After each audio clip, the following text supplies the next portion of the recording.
Chapter 26, Gary Burbank. It was between 4:30 and 5 a.m. one morning when I finished my overnight shift at the CNN radio network in Atlanta back in late 1986. While driving home, I would usually tune into any of the 8 local radio stations where I freelanced just to see what they were up to at that time of morning. In hitting the button for the main news and talk station, the sound of a touch-tone phone being dialed came across the airwaves, followed by the ringtone of a number being called. When the party on the other end answered, the caller identified himself as Gilbert Gnarley, Gnarley, calling from the Golden Buckeye Retirement Community. He spoke in an elderly voice that sounded like that of a gentle old man resembling Paul McCartney's grandfather in the movie A Hard Day's Night. It was hard to tell at first if the call was real or a joke, but it didn't take long for me to realize that the person receiving the call seemed to be entertained as much as he was being stymied. Gary's character, Gilbert Gnarley, was calling the company as a happy consumer wanting to compliment him on their product, Kentucky Jelly. He commended them on the convenience of the product by making it available in a tube, adding that the taste was quite neutral, but that it did spread well on toast. The employee on the phone was really trying to restrain himself from bursting into laughter while realizing that his caller was very confused by having called the KY Jelly Company. At the end of the call, the name Gary Burbank was mentioned as the voice behind the character featured in the syndicated segment, along with the station ID stating that, "This is the BBC." Not that BBC, but the Broadbank Broadcasting Corporation. For the rest of my 10 years at CNN, I don't think I ever heard the name Gary Burbank mentioned again, but I was unknowingly working side by side with his best friend. Jump ahead about 12 years after I was long gone from Turner Broadcasting and working full-time as a musician on the road. My former CNN boss, Len King, and I were having breakfast together at a little joint in Kennesaw, Georgia, where we both lived. He was still employed at CNN by working from home and voicing all of the CNN-sponsored promos. Len arrived at the restaurant a little late, apologizing that his out-of-town company had just left. In my asking if it was a family visit, he said it was his best friend, Gary Burbank, who was passing through on his way back to his second home in Florida from Cincinnati. I literally freaked out, half shouting but not wanting to cause a scene, and said, "Gary Burbank? Man, I heard him on the radio years ago. He's hilarious." Len said that he and Gary went back years working at stations in New Orleans, Jackson, Louisville, Detroit, and Cincinnati, and Gary had become a radio icon in Ohio, Kentucky, and Indiana. Len also said that he had thought several times in the past about introducing me to Gary since we were both avid blues lovers. My reply was, "What in the hell kept you from doing that?" Anyway, Len had mentioned my name to Gary that morning and gave me his phone number. It wasn't long before we made contact, and in doing so, it was like getting back in touch with a long-lost friend. Back at our original breakfast visit, Len told me how the main radio station in Cincinnati, WLW 700, the big one, as it was known, had outfitted Gary's Florida home studio as a direct show broadcast location. He would do his show from Florida over WLW in Cincinnati without his audience knowing any different. The running joke was that if Gary left the studio door open while the nearby train came rolling by with its horn ablazing, it posed a sudden problem. He would have to jump up to close the door and risk having to think on his feet quick to explain himself to his Ohio, Kentucky, and Indiana audience. One time when it did happen, he ran with it by implying that the train horn was used as a purpose as a sound effect. Without missing a beat, his most familiar syndicated character voice, Earl Pitts, immediately jumped in with a somehow related political rant stating that he would just as soon take a train to the edge of the earth. Gary Burbank could pull a figurative rabbit out of the hat at any moment. Gary and I eventually got in touch by way of email and phone a few times.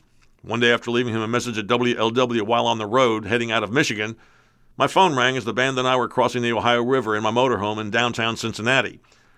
He invited me to appear on his Friday afternoon show at some point in the future segment featuring his blues character, Howlin' Blind Muddy Slim, your 60-minute jelly-belly toe jam man, a character based off the original personality of the legendary bluesman Jimmy Reed. Our first visit eventually found me further south maneuvering my 31-foot motorhome through the narrow, hanging moss-covered driveway to his beautiful North Florida home on the Rainbow River. That accomplishment in itself was an interesting adventure. It was a wonderful visit, not unlike two old friends reuniting for the first time after years apart. We would stay in touch regularly after that. Some of my future music tours eventually took me to Cincinnati to play a barbecue restaurant called Burbank's, a joint licensed using Gary's likeness with his hometown of Memphis as the dominant theme, as well as his radio career. After setting up at the club, I drove to the station to appear on Gary's Friday afternoon character segment featuring Howlin' Blind Muddy Slim. The episode had the fictional bluesman telling a story about the time he was over at Lockjaw Liquors and Daycare, the place where you go in and get your liquor and drop your kids off. In the segment, his buddy, the owner, asked him to watch the register. While I was trying to get the register open, this woman walked up to me and said, "Excuse me, I'm in a hurry. Could you check me out, please?" Hee hee. So I look her up and down and I say, "Nice rack."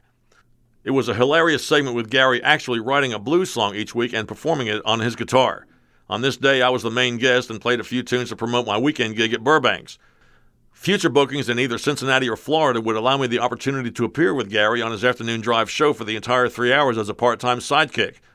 I appeared frequently enough with Gary that the experience warranted inclusion on my broadcast resume. As the radio industry was taking a seemingly unpleasant direction in the form of shock jocks and staged events created to incite controversy, Gary Burbank was getting increasingly disillusioned with the broadcast business. This was especially clear to me when the owner of a Cincinnati club I was booked at told me about an incident that took place on the air on WLW. Supposedly, the afternoon sports guy and another talk show host got into an actual fight on the radio. Rumor had it that the sportscaster had punched the mid-afternoon host during his show while on the air, to the disbelief of listeners. Word of this altercation immediately became the talk of the town. I had my doubts. While in Cincy a day or two after the big event, Gary was doing me a favor by recording some character voices for an internet project I was working on before he went on the air at 3 p.m. On the way to the station, I decided to stop into a barbershop for a shave. A few regulars were in there having a typical barbershop chat. It was really more like a combination water cooler cracker barrel type of conversation consisting of politics, sports, and of course the on-air altercation on WLW. One guy said, "Boy, old such and such sure let old such and such have it on the air the other day." I didn't say a word and just let them carry on with their bad selves. They didn't know me and I didn't know them, and so in no way was I going to open my mouth and get involved. Nor did they have any inkling that I was personal friends with Gary Burbank and that I was on my way to the radio station to work with him in the production studio. These folks lived here, and I was just visiting. I cheerfully paid for my shave, tipped the barber, and inconspicuously slipped out, biting my tongue before my mouth had any chance of getting me into trouble, as it has many times over the course of my life. On the way to the radio station, I called Gary from the expressway to find out more details about this incident on the air that had everybody imitating the late legendary sports commentator Howard Cosell. I could tell in Gary's voice that I had hit a sore spot, saying that instead of being clever, we were shocking now. This industry has stooped to new lows to get attention and ratings. Gary Burbank never had to fabricate controversy to be funny or popular. He did it all by creating his own humor derived from his life experiences as well as the crazy goings-on in the world around us. He knew that in comedy today, according to the shock jocks, if no one bleeds, it's not funny. Despite my many years of practical experience in the broadcast industry, I had not a fraction of the track record that Gary had, but having known him as long as I did, I could totally relate to where he was coming from. While my professional broadcast career for all intents and purposes pretty much ended when I walked out of CNN in 1996, I do remember in the beginning wanting to be a DJ, maybe with dreams of achieving Burbank-like notoriety. After all, when you're young, isn't that what it's all about? As lengthy as my broadcast career was, it was never really about my on-air talent or personality. As fate would have it, the tables turned when I was assigned to the position of board operator, soundbite editor, sports producer, or traffic reporter. Looking back, that was actually a blessing in disguise since it was my overall flexibility that kept me working in broadcast for a long time. There were times when I was given some on-air positions as well as opportunities to write, produce, and appear in some features. Those were creative opportunities that I never took for granted. At the same time, Gary Burbank always acknowledged and respected my experience in the business. Had that not been the case, I would have not had the honor of going on his show with him as much as I did. As an extra added bonus, he also admired and encouraged my musical ability. One Friday evening, Gary and I were hanging out having dinner at Burbank's Barbecue in Cincinnati. A local musician, who will remain nameless, and a fine guitar player in his own right, had the stage for the night.